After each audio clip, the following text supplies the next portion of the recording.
Hey everybody, this is Chad Jordan from Sport Clips, and this is another edition of our Sport Clips Hall of Fame podcast. And we're continuing our series called Success Stories or Secrets of My Success. And I have another fitting person that fits that profile. So I'm going to have her quickly introduce herself, and then we'll get into a little bit of her story. Who do I have with us today? So I am Marty Jo Endres. I am in Minnesota. So I do recruiting and training and development for 16 locations, and I am also a team leader. And you might be able to tell for those listening, she's originally from Minnesota, and you're going to probably hear that throughout the podcast here. So I love when I go to different parts of the country, the South, or where we can tell the Northeast. We can tell where you're from just by listening to you. Yeah. So Well, you sound strange to us too. I'm sure I do. So. I sound strange. I look strange. I can't react to sub-zero temperatures like you guys can. I turn hypercolor and all that stuff. Yeah. But having a great time here in Minnesota. And we want to dive into your story because you have a unique background. Obviously, what you're doing at Sport Clips now is amazing. But you're a stylist by trade? Yes, that okay? Correct. So tell me a little bit about your story. Because I definitely want to use it as an example of how to be successful at Sport Clips. But can you give me a little backdrop, a backstory of how you got here, what you've been doing, all that fun stuff? Sure. So I have actually been a licensed cosmetologist for 16 years. Okay, so you got your license. You're 10 years old. You got your license. Oh, you're sweet. All right. Okay, and So it was actually a second career for me. So I went to cosmetology school when I was 30. Wow. Which is a little older Right. For most. You were both a bunch of teenagers, and Yes, you're in cosmetology I was school. the mother of Yeah. the group for At certain. 30, you're the mother of them. Yes. That's amazing. So second career for me. I was kind of at that time going through some different things in my life and needed a change. Actually, kind of used cosmetology school at that time to make other people feel better about themselves. Actually made me feel better. So I was kind of using it at first, I think, to kind of replace the fact that I was really missing something in my life. Yeah. How did you discover cosmetology? Had it been a secret kind of ambition that you had wanted to do, but just never went to schooling to do it? Or you just woke up one day and said, I'll give this a try? Well, I think it really kind of paired nicely with the fact that I really liked being with people and kind of being that day maker and mood changer, but it also was creative. Also, the schooling was kind of a short period of time. Yeah. So I thought it would be a much lesser route than going back to college. Right. So. And you're a mom of how many at that time? So I was a single mom. Single mom. At that time with 2 children. Okay, and so that seemed like a good career to kind of shift into. Definitely. Be able, yeah. Were they school aged at that time? Or? Yes. Okay. Yep. My youngest was just starting kindergarten Okay. That year. So. So you shift into it. You go to cosmetology school. Is it an instant things clicked? And yes, this is what I can see myself doing for the next however many years. And, Absolutely. And you get out. You go where? You find a salon. Are you doing women's hair or what? So I actually started my career at a children's salon. Okay. Believe it or not. I know most people are like, oh my gosh, Yeah. how could you do that? But it was really cool. One side of the salon, I had an adult chair, and then we also had a side where I could do kids. And it really took my career, I think, on a really good path to start because I got to do a lot of everything. And whenever you're working, I think, with people's children, you develop such a great relationship with those parents. They trust you. Yeah. So it really was a really good fit for me the first 4 years that I did hair. Then you shift to you get to Sport Clips at some point. How long have you been here? And did you start as a stylist, or can you walk me through that journey? Yeah, so I actually, originally, I've been with Sport Clips now coming up on 9 years, but I really would have been with Sport Clips almost 10. When I first originally started, I was hired on as a stylist at our pilot store actually here in Minnesota. So 101, Yep, where MN is that? 101, Coon Rapids. Okay. Yep. Boy, that's just fun to say. That's Coon Rapids? Rapids, All right. yep. Okay. So, as I said earlier, I was in kind of a lot of transition in my life and trying to kind of figure out where I fit in, and was going through some different emotional things at that time, and started with Sport Clips, got hired on as a stylist, worked for 4 days, and on my very first Saturday did a no-call, no-show. What is that for the non-sport clippers that are listening to this? That means you didn't show up for work and you didn't let anybody know you weren't coming in? That is absolutely correct. Okay. Are you allowed to say why you did that, or is that not suitable for this podcast? Or I think at that time, and even really early on, I saw that Sport Clips, after all those years of being in the industry, was something very different than what I was used to. The values are very clear right from the beginning. Do your best, do what's right, treat others the way they want to be treated. I don't think at that point I was in an emotional place that I would have been successful with Sport Clips at that time in my life, because I didn't feel those things inside myself. So I ran from it. I think is now looking back kind of the way I think about it. did you feel like you were going to have to live a lie then? I mean, like you didn't see in yourself those values, you didn't have the self-worth or whatever, and so you didn't want to put up a charade. Is that essentially what you're saying? Yeah, I think so. I don't know if at that time in that place in my life that I really felt like Sport Clips would have been the right fit for me, even though it would have been. I didn't feel that emotionally and interpersonally that I would have fit into that culture because of the fact that they had standards, and I wasn't feeling that way about myself at that time. So.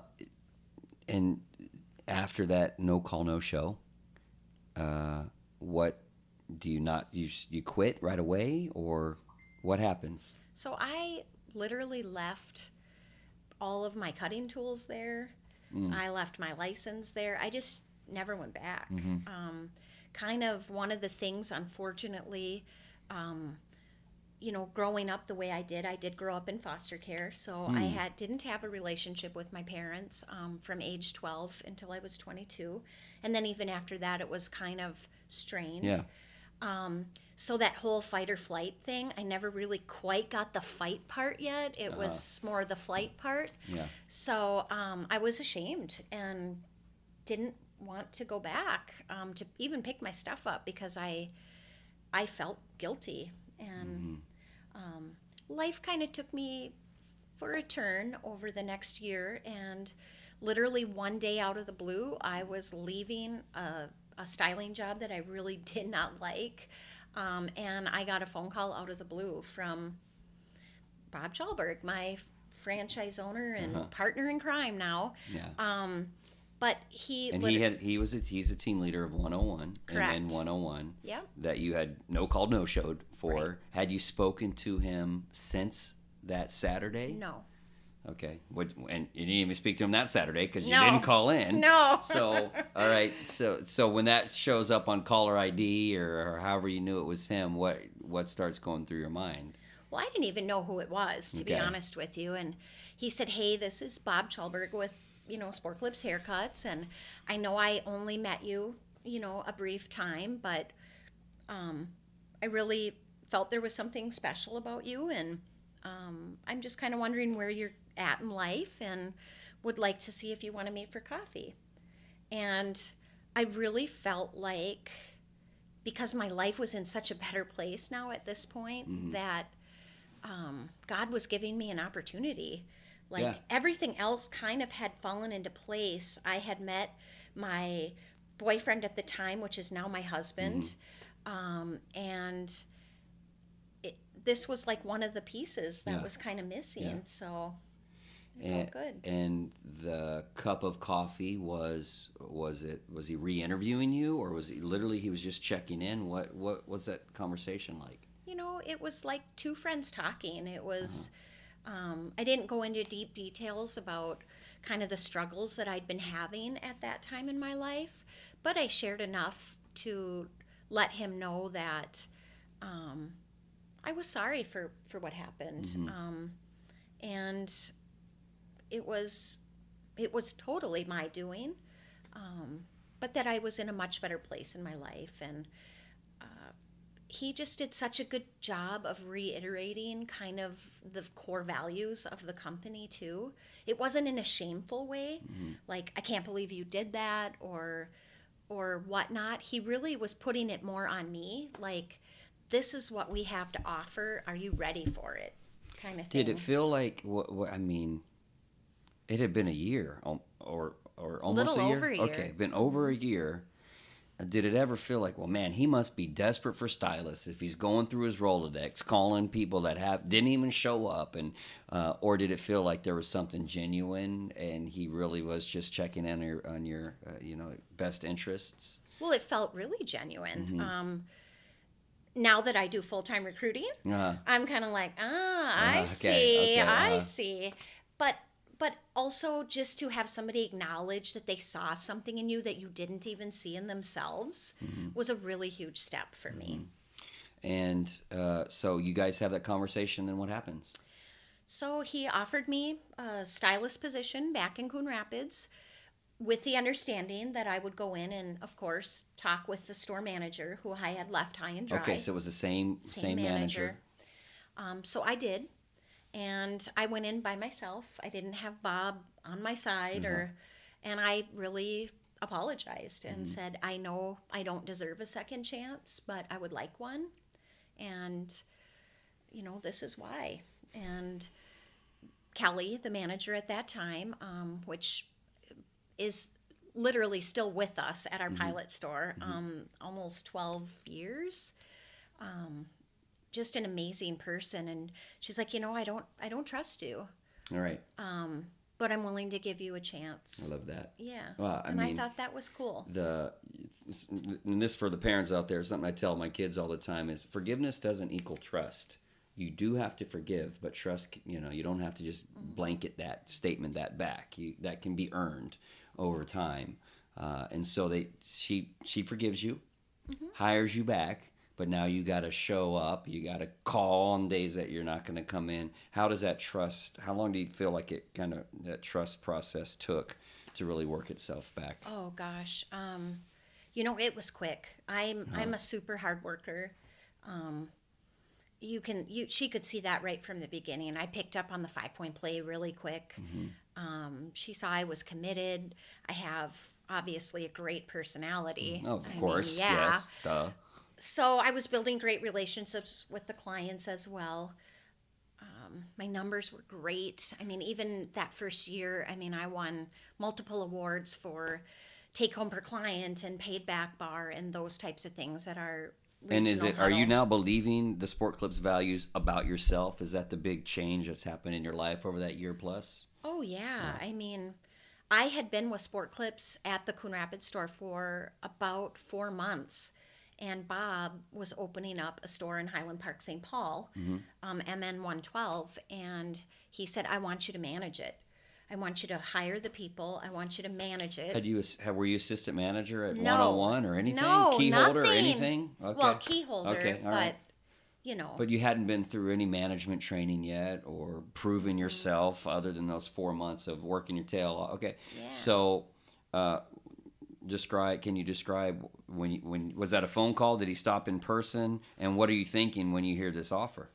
Oh, he stopped and said, hey, I'm opening this new store. I think you have the leadership abilities, and I think this would just be a phenomenal opportunity for you.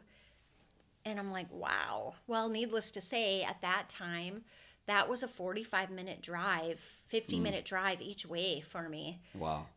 Which was a lot. Yeah, especially your kids are still small, but Yeah. first, second, third, fourth grade around that time, right? Right. So unrealistic almost, it feels like. it felt like Yeah. it. But there was a part of me that liked the feeling of being needed and wanted, but in a good way, in a different way, other than a way that I've felt that before. So And so you go. Are you married at that time? No, I'm not. Okay, so you weren't married. Did you consult with it? Your husband's name is Chad, Yes. right? So do you and Chad talk about this, or you make your mind up that this is what I'm going to do?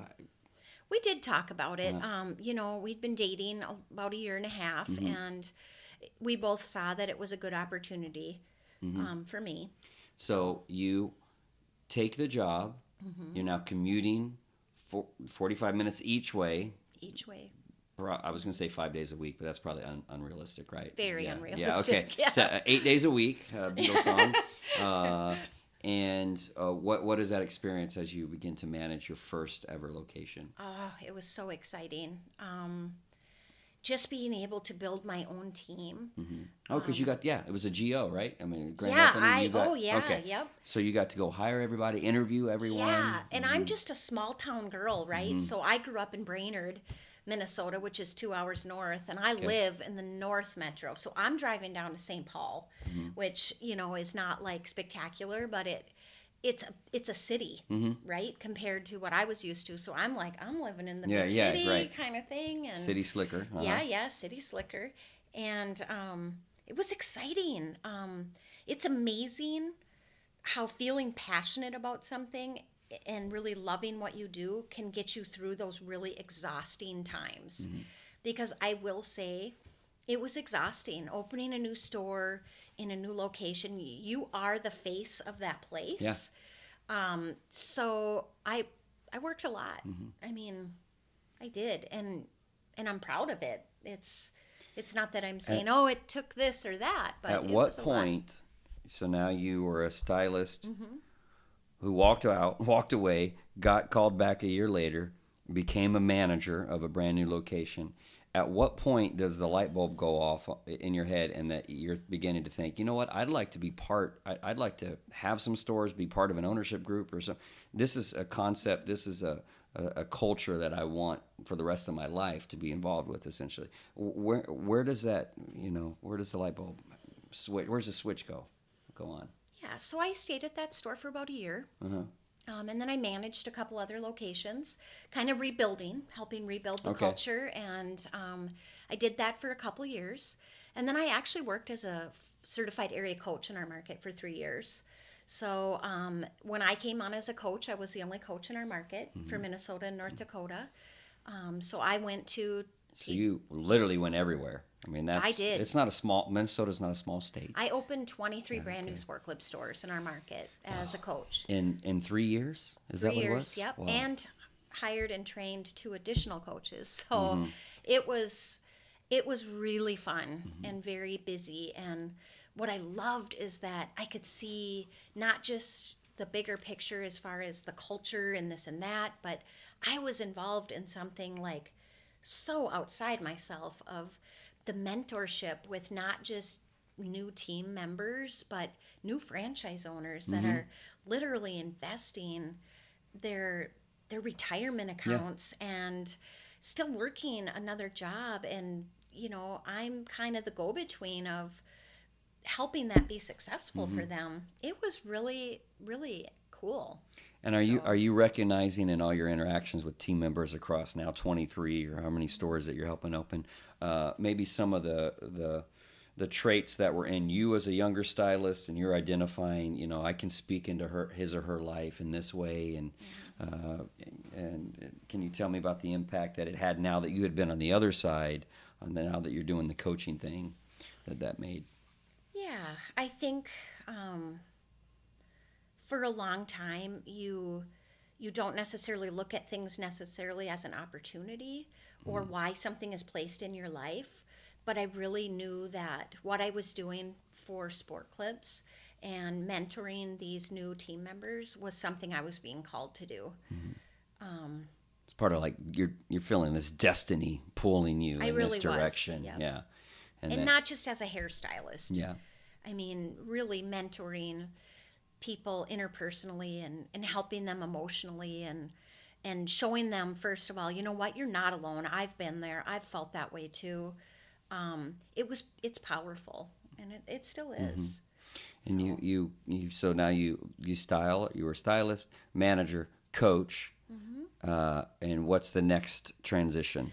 So Bob and Bob and Marlo had approached me, and we really in our market, because Bob was working as our area developer at that time, and we had a really strong growth period there. Knew that he literally just said to me, I want to continue to grow this market, and I know you are already emotionally invested, but I think if you were also financially invested, I know I won't lose you. And I'm like, really? No call, no show, Yeah, no yeah, worries anymore. yeah. Okay. So he sat down and talked with my husband, because I knew what I was doing for Sport Clips as a coach was super important to me, and I didn't want there to be any ambiguity between my support with the market and my personal investment in our group. And had you ever expressed a desire to him or Marlo that I'd like? Okay. No. So he just recognized there might be a great opportunity for you to have a little more skin in the game, but for you to realize additional success opportunities in your life if he brought this to the table for you. All right. Well, and I think it was kind of a reward in a way for me too, because everybody that I worked with in our group already saw that I looked at it like I owned it. I worked it every day like I owned it. Yeah. Whether I had that investment or not. So the financial investment. And now, so at this point you and Chad are married? Yes. Okay, so this was I'm sure this wasn't a 30-second conversation you guys had about doing this. Definitely not. So you come around, you make this, I'm assuming you make the decision then to go this route. Since you had already kind of felt like you were, or acted like you owned it, was there anything that changed in either emotionally or intrinsically when you began this new venture or the new relationship, or was it just business as usual? So quite honestly, because I do the recruiting and the training and development, I very seldom tell anybody that I'm an actual franchise owner. I still cut hair behind the chair a couple days a week. Really? Yep. At any store or certain stores? The stores that we have. Okay. We have 16 and locations. You just rotate and... If they need help, I'm there. Okay. So I think that I am able to build a very personal relationship with new team members especially, and existing team members, because when I'm in that store, I'm working side by side with them. I am not Marty Jo, the team leader. I am not checking every retail shelf. I am not saying, why aren't you going on break? Why are you on break? Right. Things like that. So I have a different rapport, I think. And some of that I think is just built out of respect, because I still work hard in the stores. Well, what's next? What do you see on the horizon? Well, retirement someday. I don't know. Honestly, I think that, I want to continue to keep growing our stores. I am on our ambassador team here in Minnesota, and I love where that's going. So you're going into the beauty schools and talking about Sport Clips as an option and doing some things. What are some other things you're doing as an ambassador? Mostly that. Okay. I mean, I see a lot of potential in some of our team members that I would love to show them that they have an opportunity to be on the ambassador team too. I think it's so important right now, to recognize the fact that a lot of our trades are down, which we know. Our industry is the same. Yeah. So I like being able to go in, and what's cool with the ambassador team is that we aren't just plugging Sport Clips, even though I personally think it's the best place to work. We're really being honest with them about what this industry really is, and I think that's important. So even if they don't choose to come to us right away, I think putting that foundation of who we are and kind of the respect that we have when we're in the schools, if they really want what we have, we'll get them. Yeah. Someday they'll come. One of the things that I think is fascinating about your story is sometimes I'll sit down and interview a team leader who started as a stylist, and it feels like more times than not, she it's all been women so far, but she set out. She knew the first time she was out of Sport Clips, I want to own these one day. It feels like your story kind of unfolded gradually, and it was really Bob and Marlo who saw the potential in you. And can you let me know a little bit, and then we'll get to kind of the wrap-up questions here.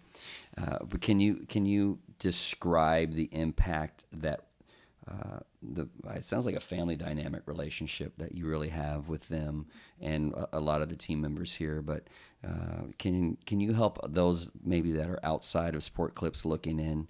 Can you give us a glimpse behind the curtain on what it's like when you're that close to other members of the organization? Well, I mean, sometimes I think it's trying to find your place, right? But we all wear very different hats, but work well together. Bob is more the COO and kind of handles everything. We try and get him to delegate a little more. He doesn't like to give things up, but we try. We also have a couple area managers, which are amazing, and also help with recruiting or training if I need help.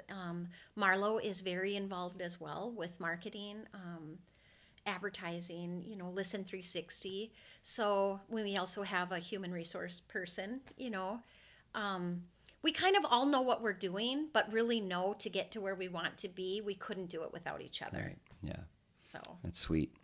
Well, that's why you're a secret of my success series episode, because that's a pretty incredible. I don't know that anybody else can really follow in the footsteps of exactly what you have been through, gone through, and pulled off. So proud of you. That's an amazing story. Thank you. Before you leave, can I ask you 10 kind of just fun questions Sure. and get to pick your brain a little bit? I won't ask follow-ups to these. These are just so I can know you a little bit better, and the listeners can know you a little bit better. Number one, which superpower would you most like to have? Oh boy, I'd love to be invisible. Oh, okay. Are you an introvert? No, not at all. That's why. So maybe that's why. So No. just when you've had enough, as of the social stuff, I'd like to hear what people say. Oh, when they okay. Don't know All right. There. Number two, what is your personal motto? Oh boy, if you want it, go get it. Nice. You've done that. Yeah. Other than number three, other than where you live now, where else in the world would you most like to live? Oh boy, I haven't really been that many Yeah. places. Probably Florida, or I'm gonna say California. Okay. Oh yeah, hell. Because okay. I have traveled there, and the temperature really is always pretty steady. And no humidity. No humidity. Yeah, Yep, I liked California. I'll put my so plug in for California. I'm going with We'll you, take Chad. it. That's Yeah. right. Number four, who is a celebrity you'd most like to meet one day? Oh boy, probably Oprah Winfrey. Oh, love Oprah. Yep. Which words or phrases do you most overuse? You betcha. You betcha. Yes, we'll read the transcript of this, and you probably said it 4 or 5 times. And actually. Yeah, that's a I say common. that a Don't worry lot, about and that I one. say I'm sorry a lot, which I Okay. shouldn't. No, of course not. No. Yeah. What sound or noise do you love? Birds. I love chirping birds. Nice. What sound or noise do you hate? Screaming children. Okay. Yeah, I've had a few of those. You mean in the chair? Yes. Okay. All right. What profession other than your own would you have been good at, or at least have wanted to try? Oh, I think I would have made a great counselor or therapist. Okay. Yeah. Well, you're kind of doing that, right? You got when you got a client in the chair. Number 9. What do you consider your greatest achievement? Oh, my children. I'm very blessed to not only have the 2 kids I have. My son's 26, my daughter's 19. They're both doing good things. They're good people. And then I have 2 bonus children, is what I call them, 17 and 14, and I've been in their lives for 10 years. So that's a huge, huge accomplishment. Yeah, that's sweet. I love when moms answer that question that way. If heaven indeed exists, last question. If heaven indeed exists, what would you like to hear God say when you arrive at the pearly gates? Well, first of all, in my opinion, heaven does exist. Mm-hmm. And I know that when I am there, he will look at me and say, I'm so glad you never lived your life with regret. Great. And may that be a reminder to all of us. No regrets. Just go out there and live your life and do your best until you know better. When you know better, do better. And I want to thank Marty Jo for being on today, for being a success story for Sport Clips and for your life and for your kids and your family and for all that you've done to make it successful. We appreciate you and are proud of you. Oh, thanks for having me. All right. Good job. Thanks. Thanks, everybody.